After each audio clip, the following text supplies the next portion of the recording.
I don't like anything! Mom and Dad suck! I wanna go. Well, there's no doubt about it. Our daughter is a twat. Tired of not being able to keep your child under control? This is what the morning after pill is for, you know. Well, fear not, for we have the perfect solution. Try 80s movies. The 80s were a time when all children's media wanted to do was scare the shit out of you. And now you can bring their horrendous horrors to your home. Hey, honey, wanna see cute little mousies in The Secret of Nim? My husband's dead, and my child is dying. Everything is trying to kill me, and my family's drowning to death. Ah! Think your kid's upset? Wait until she sees a decapitated woman chasing a little girl in Return to Oz. From little monsters to the witches to something wicked this way comes. 80s films try to scare life lessons into your child's nightmares to the point where they can't even remember what those life lessons are. Attacked! No! But can't we get in trouble for showing our kids that? No problem. Most 80s films have a PG rating, but that was back when it actually stood for something. Nowadays, it stands for practically G. So you can plead naive innocence to your cruelty. When I killed your brother, I talked! Just death. Endless despair.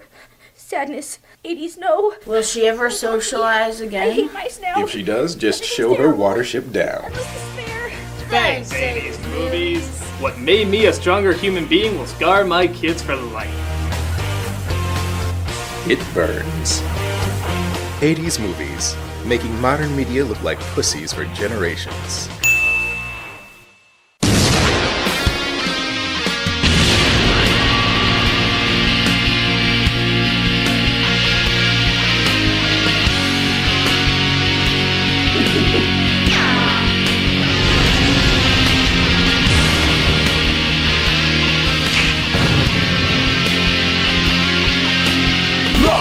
Done.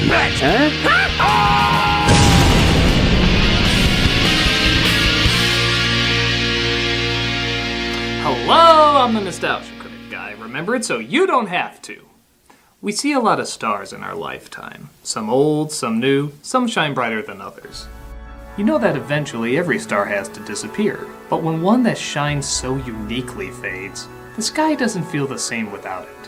Especially when it orbited a solar system of other uniquely shining stars that brought us a galaxy of wonder that we still look in awe at today. And just in time for its 30th anniversary, we're gonna look at that galaxy. This is Labirynt.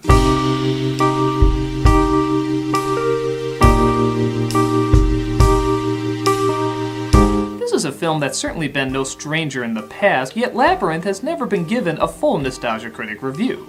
On the one hand, you can see why. It's a good movie. Directed by Jim Henson, written by Terry Jones, produced by George Lucas, and with songs by the film's antagonist, the late David Bowie. But on the other hand, it's such a strange and out there flick that it's impossible not to shake your head and laugh at the surreal drug overdose that you're experiencing. It deserves to be talked about, and that's exactly what we're gonna do. So experience the wonder and of one of the strangest films to ever come out of the 80s. Let's take a look at Labirynt. Wow, the Owls of Gazul doesn't hold up as well as I thought. Actually, that's just the opening credits, leading us to a girl named Sarah, played by Jennifer Connelly, doing Shakespeare in the Park all by herself while reciting lines to a perched owl and her dog. That's just what I imagine a girl who looks like Jennifer Connelly would do. I don't believe it. It's 7 o'clock. Because every 80s kids film has to start with the main character being late for something, she finds she's late for babysitting her brother Toby, and her mother's shoulder pads are not happy about this at all. You're an hour late. I said I'm sorry. Please let me finish. We were worried I about you. can't do anything right, can I? Yeah, as you probably noticed very quickly, our main character is a bit of a pain in the ass. There was a beautiful young girl whose stepmother always made her stay home with the baby. She's like a one-person Facebook argument. She even gets upset if her teddy bear is not in the right place. Lancelot! Someone has been in my room again. I hate that. I hate it! The first sign of accepting my white privilege is acting like I hate it! I hate you! I hate you! Future Oscar winner, everybody! Couldn't you just predict it? You really wanted to talk to me, didn't you? Practically broke down the door. Granted, her performance does get better as the film goes on, but for the first 10 minutes, you can pretty much call her Hayden Connolly. Nothing to talk about. You brought him here to kill me! Someone take me away from this awful place. From my point of view, the Jedi are evil! I can bear it no longer. You underestimate my power! Though to be fair, she does go in and out of a British accent like Carrie Fisher. You really wanted to talk to me. Knock it off. I wish the goblins would come and take you. Maybe Lucas Productions have a weird British accent virus. Goblin King! Goblin King! Wherever you may be, take this child of mine far away from me! There are so many medications she would be on today. You know what you need, honey? Magic and mystery? No, Zoloft and Ritalin. Just mix it in with the liquid tranquilizer. Oh, Toby, stop it! Is my lullaby not working? No, I mustn't. I mustn't say. So she offers up her baby brother to the Goblin King. Again, as most teenagers do. But supporters from a Trump rally intercept the message and somehow make everything she was talking about come true. Hogwarts calling, biatch!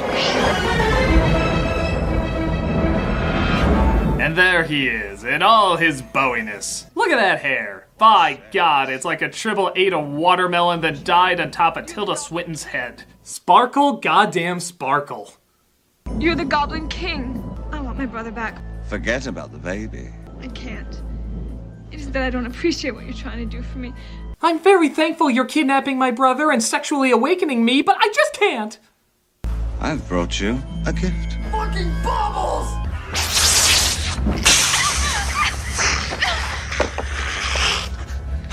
Jesus, I don't think I like this new version of Mary Poppins. He's there, in my castle. Do you still want to look for him? Is that the castle beyond the Goblin City? No, that's a painting. That's a model. And that's a very poor blue screen effect. But what do you care? I'm David Bowie. You have 13 hours in which to solve the labyrinth before your baby brother becomes one of us forever. So Sarah is pretty accepting of the whole goblins being real and one of them looking like a male Cruella de Vil as she begins her journey through the mysterious and whimsical labyrinth. A world of magic, as you can see. Oh, excuse me. This creature's name is Hoggle, who spends most of his time finding beautiful fairies and gassing them. God, I love 80s films. You monster. Ah! It bit me. What did you expect fairies to do? Like granting wishes. Shows what you know, don't it? I try to say I don't believe in them, but then the gay pride parade comes around and suddenly they all come back to life. Thanks for nothing, Hogwarts. It's Hoggle! Christ, do you want to get sued? While that's going on, the Goblin King partakes in what I can only describe as a Muppet Show musical number starring David Bowie. Dance, magic, dance, magic, dance. The song is obviously the catchiest in the film, and the puppet work is great too. But let's be honest, the greatest puppet work is what's going on in David Bowie's pants. The jokes made from us about the ferret he was so kind enough to give a home between his legs are too many to count. In my opinion, I have already worked overtime for it. So, because of this, I am refusing to do my top 10 David Bowie dick jokes for this review. It has to be top 15.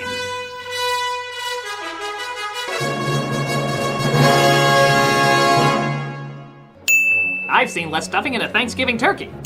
Is that Gonzo's nose in your pants, or are you just happy to see me? Someone's got a rocket in their pocket! If you have an erection that lasts more than 4 hours, you're probably David Bowie.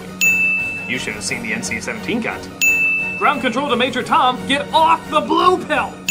Major Tom to ground control, tell my wife I love her very much.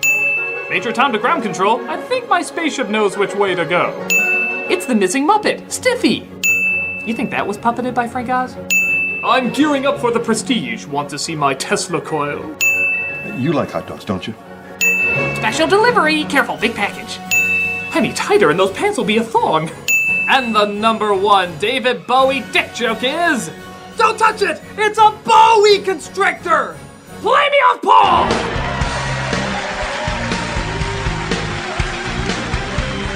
Sarah comes across the old riddle of one path that leads onward and another that leads to certain death, with one guard who always tells the truth and one who always lies. One of us always tells the truth, and one of us always lies.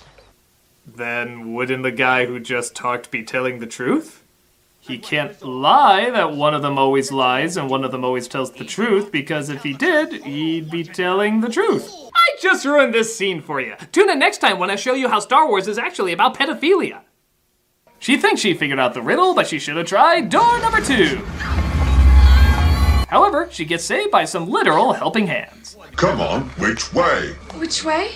Up or down? Okay, half of you hands are alright, but the other half have a serious lawsuit coming. Oh, come on. We just got over the one from Sigourney Weaver.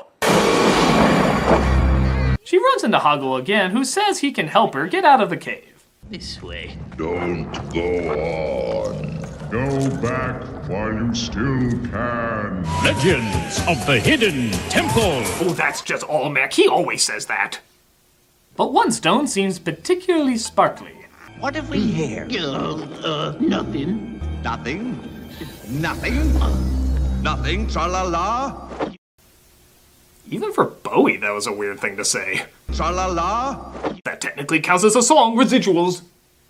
If I thought for 1 second that you were betraying me, I'd be forced to suspend you headfirst in the bog of eternal stench. No, Your Majesty. Okay, you're actually giving us that visual, huh? You just had to move one phallic device closer to another phallic device. Alright, I have a file cabinet full of these. The glowing orb in his hand is nothing compared to the one in his pants. Just remember, there's an entire internet full of dick jokes for you. I will never run out. He sends a giant can opener after them, but they of course escape and come across, what a shock, something weird. Woo, woo, woo. Well, yes. All right. Okay? Okay. All right. All right. What? Sorry. All in favor of fast forwarding this part? Thank you! Sarah comes across some sort of creature being tortured by little goblins. Though she feels she shouldn't get involved in Muppet politics, she still decides to save it. That's right, Ludo. I'm Sarah. Sarah. I think this is the Balrog's slower cousin, Hairclog. While that's going on, we rather pointlessly cut back to David Bowie, just still being David Bowie. So, is this all we do? I kind of figured there'd be a lot more goblining. Quiet or he'll whip his Ziggy Stardust out again. This edit seems particularly strange, seeing how he just appears in the next scene anyway. But you know what? They had David Bowie. They're gonna use him as much as they want. Wouldn't you? Give her this. So he gives Hoggle a poisoned fruit to give to Sarah after making fun of the fact that she could never find someone as ugly as him likable. You don't think a young girl could ever like a repulsive little scab like you? Hey, come on. We can't all look like Skibbleshanks from Cats. You'll give her that, Hoggle, or I'll tip you straight into the bog of eternal stench before you can blink. If she ever kisses you, I'll turn you into a prince. Prince of the land of stench. Really riding that stench angle. I think it's going to be the catchphrase of the movie. Tra-la-la. So Sarah, while wandering through the forest, seems to come across, oh, that's unfortunate. That's unfortunate. You know, there's a reason most of Henson's effects were practical and didn't involve blue screen, because all of that, that's the exact reason why. Your chin is dragging on the ground. And the funny thing is, this scene ties into nothing. I mean, literally, nothing. Even the song is the most forgettable in the film. You could cut it and not a thing would be affected in the story. You know the editor must have been like, Mr. Henson, we have to cut this scene. oh, but we worked so hard on it. It's entirely pointless. But at least we showed we could do it. No, you didn't. I'm waiting any minute for Tim Curry to fly in and sing a song. Bill, could you do it for Kermit? Oh, God, don't do this. You can't say no to me, Bill. I can't say no to Kermit. Bill, I would really like this scene to stay in the movie, Bill. Pretty please. Okay, for you, Kermit. Yay! Now, let's all sing the alphabet song. A, B, C, D, E, F, Cookie Monster. I've had to put up with that bullshit for years! It's G! Cookie Monster isn't even a letter! It's a man! It's a freaking man with a sock on his head! G. Yay! Don't ever touch me, Bill. Sorry. That was Rizzo the Rat's mistake. Oh.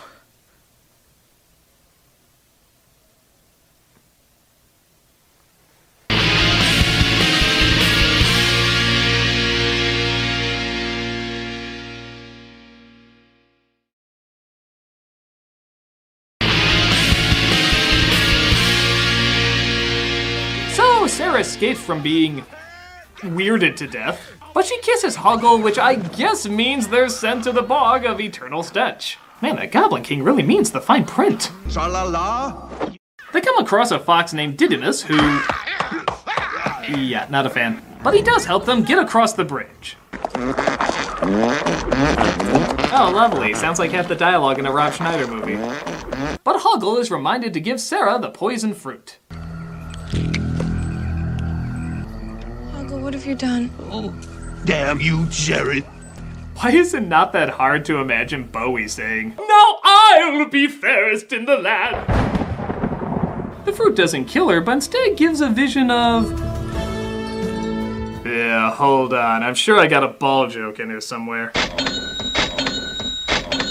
Yeah, that'll do.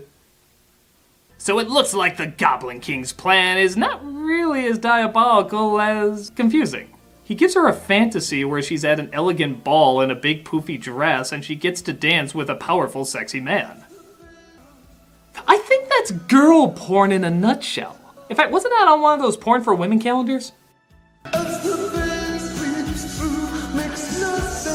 The song itself is relaxing and a soothing tune, but with the visuals, it looks like what every girl sees after taking a drink from Bill Cosby. But Sarah says no to her symbolically suggested pedophilia, and her string harness lands her safely on the ground.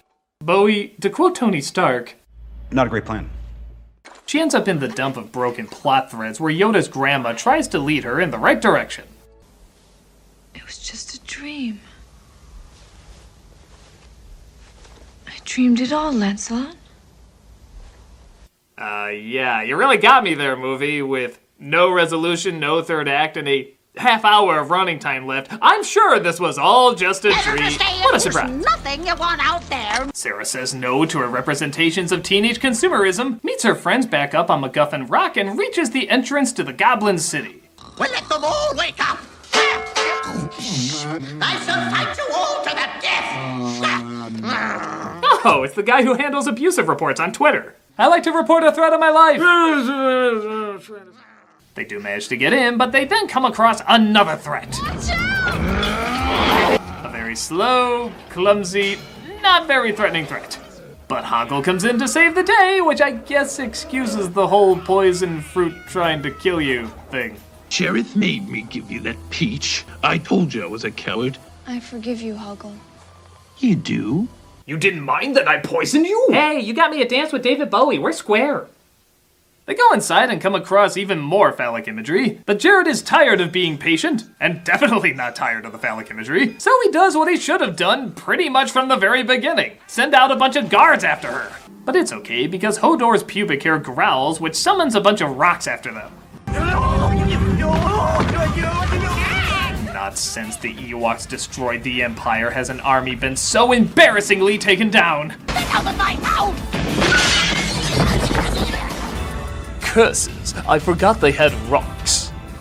So they get inside the castle, but Sarah insists that she needs to go in alone. I have to face him alone. But why? Yes. Because that's the way it's done. Well, if that is the way it is done, then that is the way you must do it. Onward to your cliché. Remember us in the nonsensical reunion at the end. So Sarah plays Where's Waldo MC Escher edition as Bowie proves what we've known all along. That he's actually a hologram. I knew it. No man that awesome could exist. The funny thing is, even though he sings a cool song and partakes in some really pretty damn amazing effects, he looks sad throughout the majority of it. For such a shaky motivation, he becomes so suddenly emotional.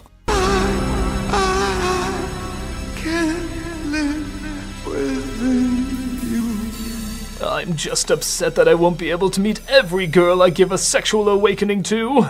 Don't worry, ladies. I will visit you all in your dreams. I'm not even joking, I can really do that. Give me the child. I can be cruel. But alas, it's time to finally hear his evil plan.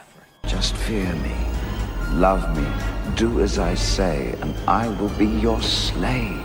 That makes no sense. How can she submit to you and yet you be her slave? Unless this is a 50 Shades of Grey kind of thing, which, to be fair, if there's any man who could pull that off... You have no power over me. No, our budget ran out so we couldn't film a climax. I am the man who sold the world. So she recites the words from her book and everything goes back to normal. Toby is back, the parents return home, and somehow all her magical friends are in a room to celebrate by singing the villain song.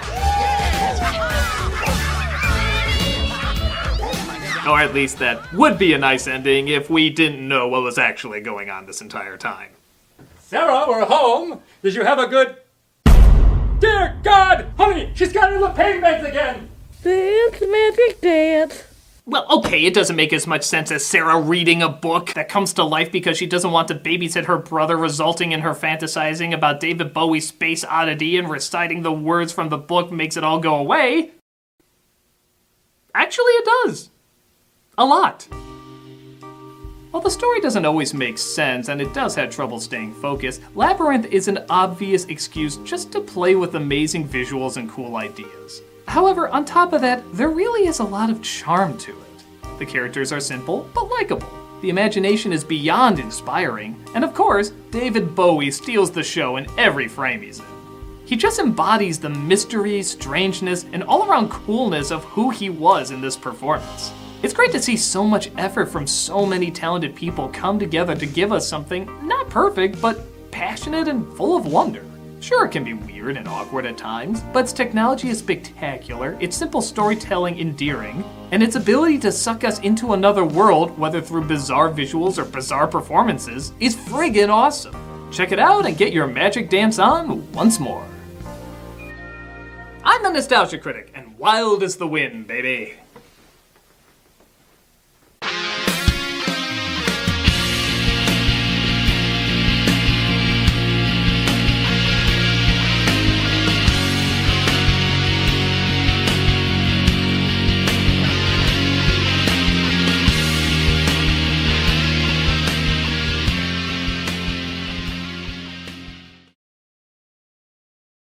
Tra-la-la,